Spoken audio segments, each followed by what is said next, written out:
नमस्कार। दिन भर की बड़ी खबरों में आपका स्वागत है। मैं हूं आपके साथ सृष्टि।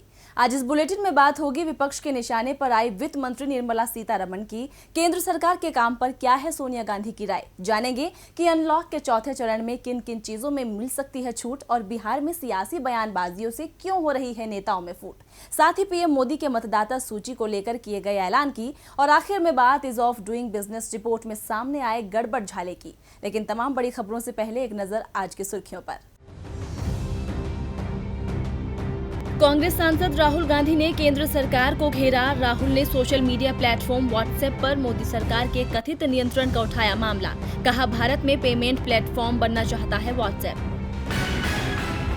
बिहार के मुख्यमंत्री नीतीश कुमार से चल रही तनातनी में एलजेपी अध्यक्ष चिराग पासवान ने एक बार फिर सीएम पर कसा तंज। कहा, राज्य पर नहीं है मुख्यमंत्री नीतीश कुमार का नियंत्रण, प्रधान सचिव चला रहे हैं सरकार। चंचल कुमार है सीएम नीतीश के प्रधान सचिव। बिहार चुनाव से पहले बढ़ेगी आरजेडी की ताकत। आरजेडी में शामिल होंगी पूर्व केंद्रीय मंत्री दिग्विजय सिंह की बेटी श्रेयसी सिंह। 3 सितंबर को राबड़ी देवी के आवास पर आयोजित एक कार्यक्रम में तेजस्वी यादव दिलवाएंगे सदस्यता। श्रेयसी सिंह को कॉमनवेल्थ गेम्स में 2018 में मिला था गोल्ड मेडल। कांग्रेस में नहीं थम रहा लेटर विवाद। पूर्व केंद्रीय मंत्री और कांग्रेस नेता जितिन प्रसाद बोले, नेतृत्व परिवर्तन की मांग कभी नहीं की, पत्र का निकाला गया गलत मतलब। और बढ़ सकती है राशन कार्ड पोर्टेबिलिटी लागू करने की तारीख। खाद्य मंत्रालय एक राष्ट्र एक राशन कार्ड योजना को लागू करने की अवधि को बढ़ाने पर कर रहा है विचार। अभी मार्च 2021 से राशन कार्ड पोर्टेबिलिटी लागू करने की तय की गई है समय सीमा। सुर्खियों के बाद अब बात आज की सबसे बड़ी खबर की। गिरती अर्थव्यवस्था को लेकर विपक्ष लगातार सरकार को घेर रहा है। कांग्रेस से लेकर तमाम दल सरकार से सवाल पूछ रहे हैं। वहीं इन सब के बीच वित्त मंत्री निर्मला सीतारमण ने इन सभी समस्याओं को भगवान की तरफ मोड़ दिया। उन्होंने कहा कि इस समय जो देश में हो रहा है वो सब एक दैवीय घटना है, यानी एक्ट ऑफ गॉड, जिसके बाद बवाल तो होना था। इसे लेकर पूर्व वित्त मंत्री पी चिदंबरम ने निर्मला सीतारमण को आड़े हाथों लिया है। इसी खबर पर चर्चा के लिए हमारे साथ मौजूद हैं राजीव जी। राजीव जी, बहुत बहुत स्वागत है आपका। लेकिन उससे पहले ये रिपोर्ट देखिए। देश की जनता बार बार पूछ रही है कि पिछले कई सालों से अर्थव्यवस्था गोते क्यों लगा रही है, क्यों देश का हाल बेहाल हो रहा है। इतने सालों तक तो सरकार विकास की रफ्तार को लेकर शांत रही, लेकिन अब जैसे ही महामारी आई तो उसे बहाना मिल गया, अपनी गलतियों को छिपाने के लिए सहारा मिल गया। वित्त मंत्री निर्मला सीतारमण ने गिरती अर्थव्यवस्था का सारा दोष भगवान के सिर मढ़ दिया। उन्होंने कहा कि अर्थव्यवस्था महामारी से प्रभावित हुई है, जो कि एक दैवीय घटना है, यानी एक्ट ऑफ गॉड है। उनके इसी बयान को लेकर पूर्व वित्त मंत्री पी चिदंबरम ने उन्हें जमकर खरी खोटी सुनाई है। पी चिदंबरम ने ट्वीट कर लिखा कि अगर ये महामारी दैवीय घटना है तो हम 2017-18, 2018-19 और 2019 और 20 के दौरान अर्थव्यवस्था के कुप्रबंधन का वर्णन कैसे करेंगे? क्या वित्त मंत्री मैसेंजर ऑफ गॉड के तौर पर जवाब देंगी? दरअसल पिछले दिनों वित्त मंत्री निर्मला सीतारमण ने कहा था कि अर्थव्यवस्था महामारी से प्रभावित हुई है, जो कि एक दैवीय घटना है और इससे चालू वित्त वर्ष में इसमें संकुचन आएगा। चालू वित्त वर्ष में जीएसटी राजस्व प्राप्ति में करीब 2.5 लाख करोड़ रुपए की कमी का अनुमान लगाया गया है। उनके इस बयान को लेकर चिदंबरम ने न सिर्फ चुटकी ली, बल्कि जीएसटी को लेकर भी सरकार को आड़े हाथों लिया। कांग्रेस नेता ने ट्वीट में लिखा कि मोदी सरकार द्वारा जीएसटी मुआवजा अंतर को कम करने के लिए राज्यों को दिए गए 2 विकल्प अस्वीकार्य हैं।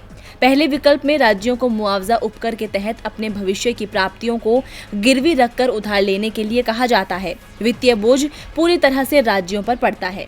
चिदंबरम ने लिखा कि दूसरे विकल्प के तहत राज्यों को आरबीआई विंडो से उधार लेने के लिए कहा जाता है, केवल एक अलग नाम से। फिर से सारा वित्तीय बोझ राज्यों पर पड़ता है। केंद्र सरकार किसी भी वित्तीय जिम्मेदारी से खुद को दूर कर रही है। ये घोर विश्वासघात है और साथ ही कानून का सीधा उल्लंघन भी है।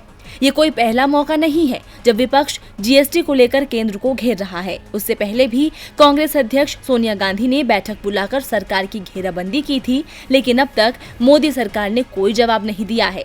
राजीव जी, समस्याएं तो हमेशा आती रहती है और उसका समाधान करना सरकार की जिम्मेदारी होती है। देश की जनता अपनी सरकार को चुनती ही इसलिए है ताकि वो देश के लोगों की बेहतरी के लिए काम कर सके। लेकिन यहाँ तो काम ना करने के लिए भगवान के पीछे छुपने की कोशिश हो रही है।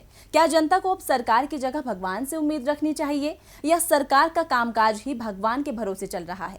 जी सृष्टि, इस वक्त बिल्कुल ऐसा ही लग रहा है कि देश भगवान भरोसे चल रहा है, क्योंकि सरकार अपनी जिम्मेदारियों से पल्ला झाड़ने की कोशिश कर रही है। बेरोजगारी, महंगाई, विकास ऐसे मसलों पर या देश की किसी भी समस्या पर अगर आप सरकार से सवाल करेंगी तो वो कभी भी उसका जवाब नहीं देगी, और अगर आपको जवाब मिलेगा भी तो केवल उटपटांग तर्क या फिर कांग्रेस शासनकाल की गलतियों का पुलिंदा आपके सामने पेश किया जाएगा। अब तक तो सरकार हर एक बात के लिए नेहरू जी पर दोष मढ़ती थी, लेकिन अब शायद भगवान को यह जिम्मेदारी उठानी पड़ेगी। वित्त मंत्री का बयान किसी देश की सरकार में जिम्मेदार पद पर बैठे व्यक्ति का बयान नहीं लगता है सृष्टि। ऐसा लगता है कि मानो गली मोहल्लों में चाय की टपरी पर बैठे हुए आम लोग जब देश की हालत पर चर्चा करते हैं, बात करते हैं, उसमें इस तरह की टिप्पणी की गई है। इसीलिए अब उनके बयान पर चौतरफा सवाल उठ रहे हैं। केवल विपक्ष के नेता ही नहीं बल्कि भाजपा सांसद सुब्रमण्यम स्वामी ने भी इस पर टिप्पणी की है। सवाल तो अब भी पूछे जा रहे हैं कि अगर अभी की मुसीबत भगवान का काम है तो फिर पिछले 6 सालों में देश में जो जीडीपी घटी है या बेरोजगारी बढ़ी है, उसके लिए भी क्या भगवान ही जिम्मेदार हैं? भाजपा के शासन में भगवान का नाम राजनीति में काफी चलाया जाता है, ये हम सब जानते हैं सृष्टि। राम नाम तो खैर है ही, इसके अलावा कभी मोदी जी को दैवीय पुरुष बताया जाता है, कभी नेताओं के पोस्टर भगवान के अवतारों के रूप में लगते हैं।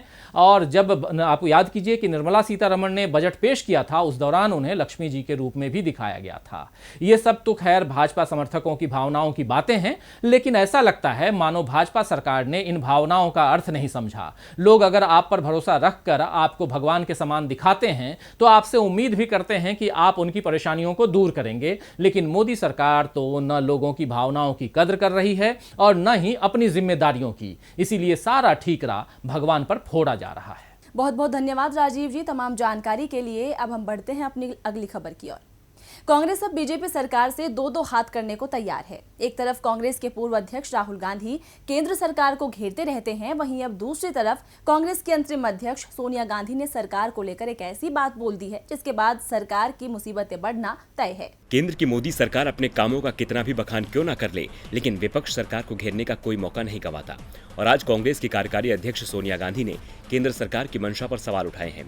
दरअसल छत्तीसगढ़ विधानसभा के नए भवन के शिलान्यास समारोह के दौरान सोनिया गांधी ने वीडियो कॉन्फ्रेंसिंग के जरिए संबोधित किया और इस दौरान उन्होंने कहा कि छत्तीसगढ़ की विधानसभा गठन हुए 20 साल हो गए हैं, लेकिन विधानसभा का नया भवन अब बनेगा। लेकिन हमें याद रखना होगा कि हमारा संविधान इन भवनों से नहीं, भावनाओं से बचा रहेगा। सोनिया ने आगे ये भी कहा कि पिछले कुछ समय से लोकतंत्र के सामने नई चुनौतियां खड़ी हुई हैं। लोकतांत्रिक संस्थाओं को मिटाया जा रहा है, लोकशाही पर तानाशाही का प्रभाव बढ़ रहा है। 15 सालों की लंबी अवधि के बाद छत्तीसगढ़ में कांग्रेस की सरकार बनी है और पिछले सालों में छत्तीसगढ़ में जो हुआ वो एक उदाहरण है कि एक दिशाहीन और विचारहीन सरकार जनहित के बारे में कभी नहीं सोच सकती। मुझे प्रसन्नता है कि हमारी सरकार सही दिशा में काम कर रही है। आपको बता दें कि छत्तीसगढ़ विधानसभा के 1 दिवसीय मानसून सत्र कल यानी शुक्रवार को आयोजन हुआ था। ये सत्र कई मायनों में कुछ अलग अनुभव देने वाला रहा। इसके साथ ही सोनिया ने केंद्र सरकार पर तंज कसते हुए कहा कि पिछले कई दिनों से हमारे देश को पटरी से उतारने की कोशिश की जा रही है। हमारे लोकतंत्र के सामने नई चुनौतियां खड़ी हुई हैं। आज देश दो राह पर खड़ा है। गरीब विरोधी, देश विरोधी, जनता को एक दूसरे से लड़ाकर राज करने वाली ताकतें देश में नफरत फैला रही हैं। सोनिया गांधी ने सरकार पर कई सवाल उठाए। अब देखना होगा कि बीजेपी की ओर से क्या जवाब आता है। सोनिया गांधी ने लोकतंत्र को लेकर केंद्र सरकार को पाठ पढ़ाने की कोशिश की है, जिससे देश की जनता को राहत मिल सके। वैसे देशवासी भी इस समय केंद्र सरकार से राहत का इंतजार भी कर रहे हैं, क्योंकि 1 सितंबर से अनलॉक का चौथा चरण शुरू होना है। 1 सितंबर से देश में अनलॉक का चौथा चरण शुरू हो जाएगा। फिलहाल अनलॉक के तीसरे चरण का दौर चल रहा है, जो 31 अगस्त को समाप्त हो जाएगा और इसके साथ चौथे चरण की शुरुआत हो जाएगी। इस बार भी केंद्र सरकार ने पहले से जारी कुछ पाबंदियों में छूट दे दी है और कुछ मामलों में राज्य सरकार को अधिकार दिए हैं। चौथे चरण के लिए आज केंद्रीय गृह मंत्रालय की ओर से दिशा निर्देश जारी कर दिए गए हैं। अनलॉक के चौथे चरण में 7 सितंबर से शर्तों के आधार पर मेट्रो शुरू होगी। 21 सितंबर से ओपन थिएटर खुलेंगे। 21 सितंबर से धार्मिक आयोजन में 100 लोग शामिल हो सकते हैं। 21 सितंबर से 9 से 12वीं के छात्र शिक्षकों से मिल सकेंगे। स्कूल कॉलेजों के खुलने पर पाबंदी जारी रहेगी। कंटेनमेंट जोन में कोई छूट नहीं है। जनता इस गाइडलाइन का बेसब्री से इंतजार कर रही थी। लोगों को उम्मीद थी कि इस बार स्कूल कॉलेज को लेकर भी कुछ ना कुछ रियायत जरूर दी जाएगी, लेकिन सरकार की तरफ से साफ कर दिया गया कि अभी स्कूल कॉलेज 30 सितंबर तक बंद रहेंगे। वहीं दिल्ली के लोगों के लिए थोड़ी राहत भरी खबर जरूर है, क्योंकि 7 सितंबर से मेट्रो का संचालन शुरू होने जा रहा है। लेकिन बिहार में राजनीतिक दल उस वक्त का इंतजार कर रहे हैं जब चुनाव आयोग राज्य में विधानसभा चुनाव का ऐलान करे। चुनाव का ऐलान भले ही ना हुआ हो, लेकिन राज्य में राजनीतिक गतिविधियां तेज हो चुकी हैं। सियासी बयानबाजियों ने भी जोर पकड़ लिया है। आरजेडी नेता तेजस्वी यादव ने सीएम नीतीश कुमार को लेकर बड़ा बयान दिया है, जिससे जेडीयू बौखला गई है। तो क्या कहा है तेजस्वी ने, एक रिपोर्ट देखिए। बिहार में अभी विधानसभा चुनाव का ऐलान नहीं हुआ है, लेकिन राज्य में सियासत तेज हो चुकी है। चुनाव आयोग संकेत दे चुका है कि चुनाव समय पर ही होंगे, यानी कुछ दिनों बाद बिहार में चुनाव का ऐलान हो सकता है। इसके साथ ही अब सत्ता पक्ष के साथ विपक्ष भी चुनाव की तैयारियों में कूद पड़ा है। महामारी के साथ ही प्रकृति भी इस समय राज्य की परीक्षा ले रही है, जिसे लेकर विपक्ष सरकार को लगातार घेर रहा है। आरजेडी नेता तेजस्वी यादव ने दावा किया है कि अगर महागठबंधन की सरकार बनती है तो वो खुद नीतीश सरकार के दाग धोएंगे।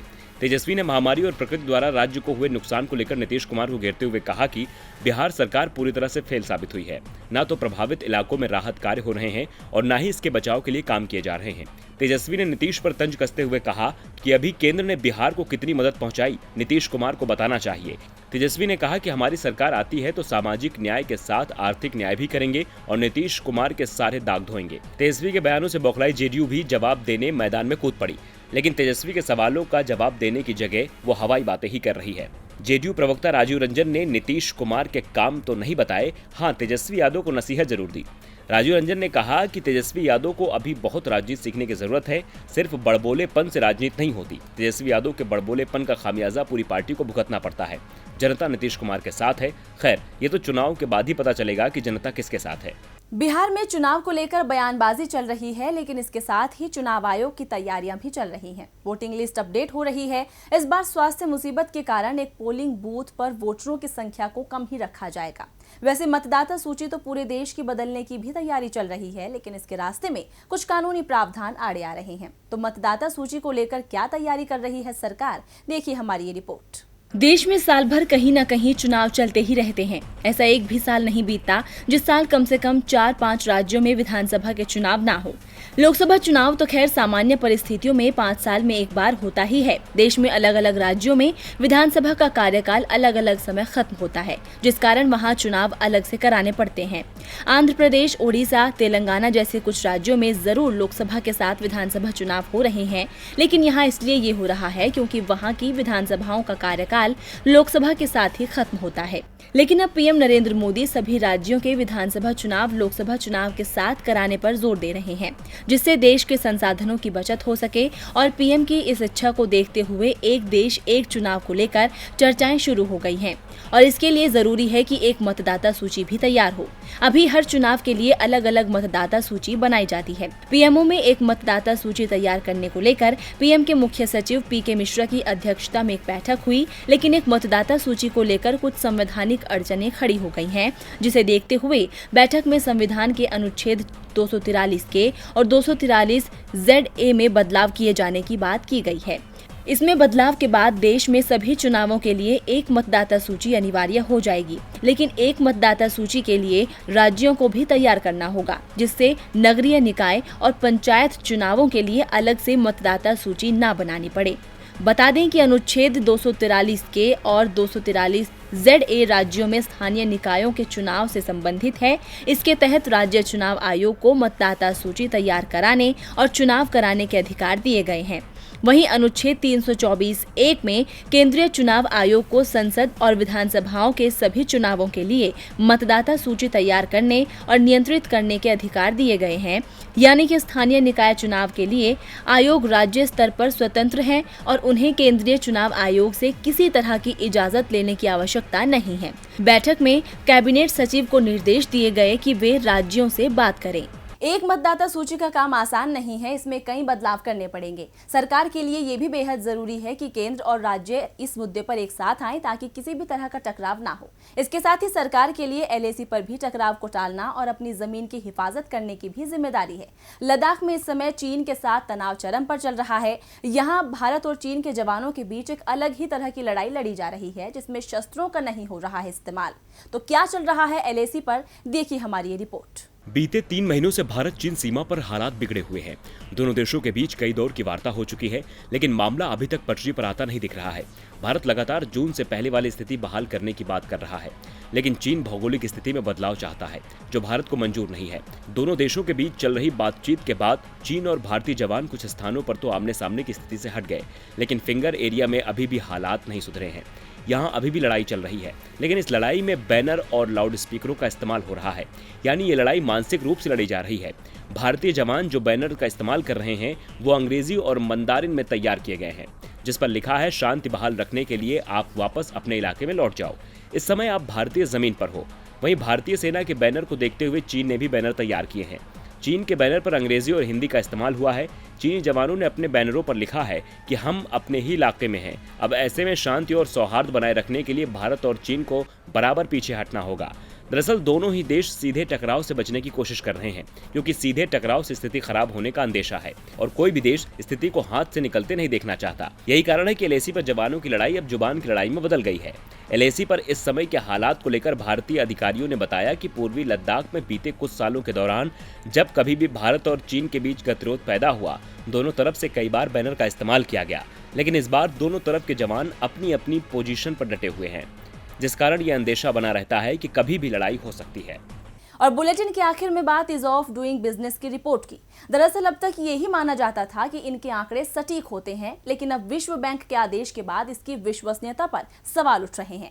इसमें हेराफेरी की बात सामने आ रही है, जिसके बाद भारत में भी सुधार को लेकर सवाल खड़ा हो गया है। तो क्या है गड़बड़ी का मामला, देखिए इस रिपोर्ट में। मोदी सरकार ईज ऑफ डूइंग बिजनेस की रिपोर्ट को देखकर फूली नहीं समाती है और इसी रिपोर्ट के आधार पर कहती है देश में काम का माहौल आसान है। मोदी सरकार ने सुधार किया है। इसी का नतीजा है कि अक्टूबर 2019 में प्रकाशित ease of doing business report में भारत की रैंकिंग 14 पायदान उछलकर 63वें स्थान पर आ गई थी। लेकिन क्या इस रिपोर्ट पर विश्वास किया जा सकता है? क्या इसके आंकड़े सही हैं? क्या वाकई ये विकास है या फिर गड़बड़ी? ये सवाल इसलिए उठ रहे हैं क्योंकि विश्व बैंक ने इस रिपोर्ट का प्रकाशन रोकने की घोषणा की है, क्योंकि इसमें गड़बड़ी सामने आई है। दरअसल डूइंग बिजनेस इंडेक्स 2018 और 2020 के आंकड़ों में हेराफेरी की बात सामने आ रही है, जिसे लेकर भारत में सरकार के थिंक टैंक नीति आयोग के वाइस चेयरमैन राजीव कुमार ने कहा कि विश्व बैंक को डाटा रिपोर्टिंग में हुई अनियमितता की गंभीरता से जांच करनी चाहिए और जल्द से जल्द अगली रिपोर्ट जारी करनी चाहिए। विश्व बैंक ने अपने इंडिपेंडेंट इंटरनल ऑडिट टीम से कहा कि वो डाटा कलेक्शन की प्रक्रिया की ऑडिट करे और डूइंग बिजनेस और डाटा सुरक्षा की समीक्षा करें। डूइंग बिजनेस 2018 और 2020 रिपोर्ट के आंकड़ों में बदलाव में अनियमितता हुई है। ये रिपोर्ट अक्टूबर 2017 और अक्टूबर 2019 से प्रकाशित हुई थी। बैंक ने कहा कि डाटा में जो बदलाव हुए हैं वे डूइंग बिजनेस की प्रणाली अनुरूप नहीं है। कहा जा रहा है कि आंकड़ों का फिर आकलन किया जाएगा और दोबारा से जारी किए जाएंगे। आपको बता दें कि डूइंग बिजनेस रिपोर्ट में 10 इंडिकेटर्स पर प्रदर्शन के आधार पर विभिन्न देशों की रैंकिंग की जाती है। ये 10 इंडिकेटर्स हैं: starting a business, dealing with construction permits, getting electricity, registering property, getting credit, protecting monitoring investors, paying taxes, trading across borders, enforcing contracts और रिजॉल्विंग इंसॉल्वेंसी। अब इसी आधार पर एक बार फिर भारत का पैमाना मापा जाएगा, जिसके बाद ही साफ होगा कि भारत की स्थिति क्या है, क्या वाकई सुधार हो रहा है या फिर हेराफेरी से लोगों को भ्रमित किया जा रहा है। तो फिलहाल दिन भर की बड़ी खबरों में इतना ही। देखते रहिए DB लाइव। नमस्कार।